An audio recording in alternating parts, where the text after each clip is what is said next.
ಬೇಡಿದ್ದ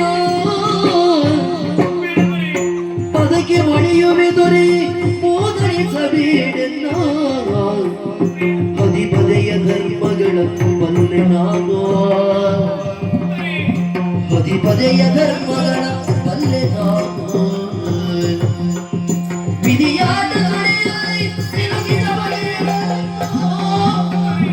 ಪದವಾಗಿ ಕೊನೆಯದಿರು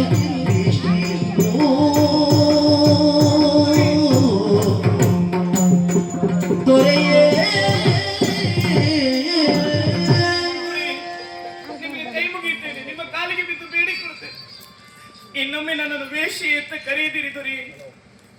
ಗಣಿಕೆಯರ ಮನೆಯಲ್ಲಿ ನಾನಿದ್ದೇನೆ ಎನ್ನುವ ಕಾರಣಕ್ಕಾಗಿ ನನ್ನನ್ನು ಅವರ ಸಾಲಿಗೆ ಸೇರಿಸುವುದು ಎಷ್ಟರ ಮಟ್ಟಿಗೆ ಸರಿ ಹೇಳಿ? ನಾನೇನು ಧನಪಾಲನ ಮಗಳಲ್ಲ, ಅಲ್ಲಿರುವ ಗಣಿಕೆಯರ ಮಗಳು ನಾನಲ್ಲ. ನಾನು ಅನಾಥಿಯಷ್ಟೇ. ಅನಾಥಿಯಾದಂತ ನನ್ನನ್ನು ಧನಪಾಲ ತಂದು ಸಾಕಿದ ದೊರೆ. ಕಾಗೆಗಳ ಹಿಂಡಿನಲ್ಲಿ ಕೋಗಿಲೆ ಇರುತ್ತದೆ, ಹಾಗಂತ ಕೋಗಿಲೆಯನ್ನು ಕಾಗೆ ಎಂದು ಗುರುತಿಸಬಾರದಲ್ಲ. ಕಾಗೆಗಳೆಲ್ಲ ಕಾಕ ಅಂತ ಕೂಗಿದ್ರೆ ಕೋಗಿಲೆ ಕುಹುತ್ವನಿಯಲ್ಲಿ ಕೂಗುತ್ತದೆ, ತಾನು ಕೋಗಿಲೆ ಅಂತ ಪ್ರಪಂಚ ಮುಖಕ್ಕೆ ತಿಳಿಸ್ತದೆ. ಅಂತ ಪರಪುಟ್ಟದಂತೆ ಬೆಳೆದವಳು ದೊರೆ ನಾನು. ತುರುಚಿಗಳ ನಡುವಿನ ತುಳಸಿ.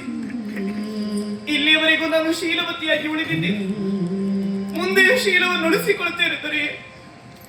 ಹದಿಬದಿಯ ಧರ್ಮವನ್ನು ಅರಿತಂತ ಹೆಣ್ಣು ನಾನು. ಇನ್ನೊಮ್ಮೆ ವೇಷಿ ಅಂತ ಕರೆಯುತ್ತೀನಿ ದೊರೆ. ನಿನ್ನ ಮಾತು ನಾನು ನಂಬಬೇಕಾ? ಅದು ಹೇಗೆ ನಂಬುವಂತೆ ಸಾಧ್ಯ? ನೀರಿನಲ್ಲಿರುವಂತ ನೀರೇ ಕುಡಿಯುವುದಿಲ್ಲ ಅಂತ ಹೇಳಿದ್ರಿ, ಅದನ್ನು ನಂಬಲಿಕ್ಕೆ ಆದೀತಾ? ಅದೇ ರೀತಿಯಲ್ಲಿ ವೇಶ್ಯ ಗ್ರಹದಲ್ಲಿರುವಂತಹ ಹೆಣ್ಣೊಬ್ಬಳು ನಾನು ಆ ವೃತ್ತಿಗೆ ಇಳಿದವಳಲ್ಲ ಎಂಬುದಾಗಿ ಈ ಸಮಾಜದ ಮುಂಭಾಗದಲ್ಲಿ ಹೇಳಿಕೊಂಡಿದೆ. ಹೌದಾದ್ರೆ ಯಾರೋ ಅವಳಿಗೆ ಕರಮುಗಿದು ನಮಸ್ಕಾರ ಮಾಡಿ ಗೌರವ ಸಲ್ಲಿಸುವುದಿಲ್ಲ. ಅವಳನ್ನು ಗುರುತಿಸುವುದು ವೇಶ್ಯ ಅಂತಲೇ. ಅದನ್ನು ಚೆನ್ನಾಗಿ ನೆನಪಿಟ್ಟುಕೋ. ಯಾವ ಹೆಣ್ಣು ಕೂಡ ಬಯಸಿ ಬಯಸಿ ನಾನು ವೇಶ್ಯೆಯಾಗಬೇಕು ಅಂತ ದೇವರಲ್ಲಿ ಬೇಡಿಕೊಳ್ಳುವುದಿಲ್ಲ ದೊರೆ. ಅವಳ ಸ್ಥಿತಿಗತಿಗಳು, ಅವಳ ಸಂಕಷ್ಟಗಳು ಹೆಣ್ಣನ್ನ ದಾರಿಗೆ ತಳ್ಳುತ್ತದೆ ದೊರೆಯೇ. ಹೆಣ್ಣು ಊಟ ಮಾಡದೆ ಅದೆಷ್ಟೋ ದಿನ ಕಳೆದು ತನ್ನ ಹೊಟ್ಟೆಯ ಹಸಿವಿಗಾಗಿ ಕಾಮದ ಹಸಿವನ್ನು ಹೊಂದಿರುವಂತಹ ಪುರುಷನಿಗೆ ಹೆಣ್ಣು ಸೆರಗಾಸ್ತಾಳೆ. ಯಾಕಾಗಿ? ತನ್ನ ಹೊಟ್ಟೆಗಾಗಿ ದೊರೆ. ಮದುವೆಯಾಗಿರುತ್ತದೆ, ಗಂಡನಿರ್ತಾನೆ, ಹಾಲು ಹಸುಳೆ ಕಂದಮ್ಮ ಬೇರೆ.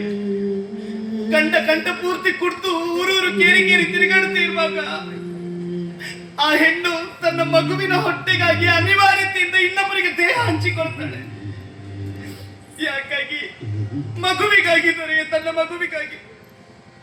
ಕಾಮ ಹುಟ್ಟಿದಾಗ ಹೆಣ್ಣು ಗಂಡನ್ನು ಸೇರುವುದು, ಗಂಡು ಹೆಣ್ಣನ್ನು ಸೇರುವುದು.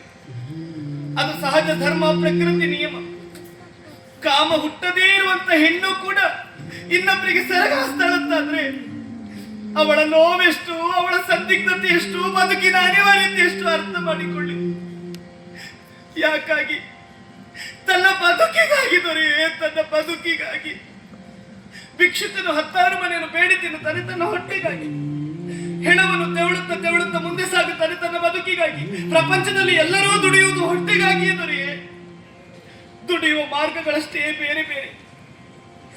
ವೇಷಿಯ ಮನೆಯಲ್ಲಿರುವಂತಹ ಹೆಣ್ಣಿಗೂ ನೋವಿರುತ್ತದೆ, ಅವಮಾನಗಳಿರುತ್ತದೆ, ಅಪಮಾನಗಳಿರುತ್ತದೆ. ಆ ಹೆಣ್ಣನ್ನು ತಾತ್ಸಾರ ಮಾಡಬೇಡಿದರೆ ಕೈ ಮುಗಿಯುತ್ತೇನೆ. ಏನ್ ಮರ್ಯಾದೆ ಬಿಟ್ಟವಳೆ? ಸಾಕು, ನಿಲ್ಸೆ ನಿನ್ನ ಕಣ್ಣೀರು. ನೀನ್ ಎಷ್ಟೇ ಕಣ್ಣೀರು ಹಾಕಿದ್ರು ಇಲ್ಲಿ ನಿನ್ನನ್ನು ಕೇಳುವವರು ಯಾರು ಇಲ್ಲ. ಮೊಸಳೆ ಕಣ್ಣೀರು ಹಾಕಿದ್ರೆ ಅಪ್ಪನ ಮನಸ್ಸು ಕರಗ್ತದೆ. ನೀನು ಒಳ್ಳೆಯವಳಾಗ್ತಿ ಅನ್ನೋದಾಗಿ ಭಾವಿಸಿಕೊಂಡಿದ್ದೀಯಾ? ಅಪ್ಪ ಏನೋ ಅಂದ ಅವಳು ಮುಖ ನೋಡ್ಬೇಡಿ ಅಪ್ಪ. ನಾವಿಲ್ಲಿ ಸ್ವಲ್ಪ ಹೊತ್ತು ಇಲ್ಲೇ ನಿಂತ್ಕೊಂಡ್ರೆ ಅದೇ ರೀತಿ ಮೊಸಳೆ ಕಣ್ಣೀರು ಹಾಕಿ ನಿಮ್ಮ ತಾನೇ ಹಾಳು ಮಾಡ್ತಾಳೆ. ಒಳಗಡೆ ಬನ್ನಿ, ನೀವು ಒಳಗಡೆ ಬನ್ನಿ. ಮರುಗಲೇ ತಕೆ ಧೀರಜಾಕ್ಷಿಯೇ ಪದಕ್ಕೆ ಒಳೆಯುವೆ ದೊರೆ ಮೋದರಿಸಬೇಡೆನ್ನ ಹದಿಪದೆಯ ಧರ್ಮಗಳ ಬಲ್ಲೆ ನಾನು ಹದಿಪದೆಯ ಧರ್ಮಗಳ ಬಲ್ಲೆ ನಾನು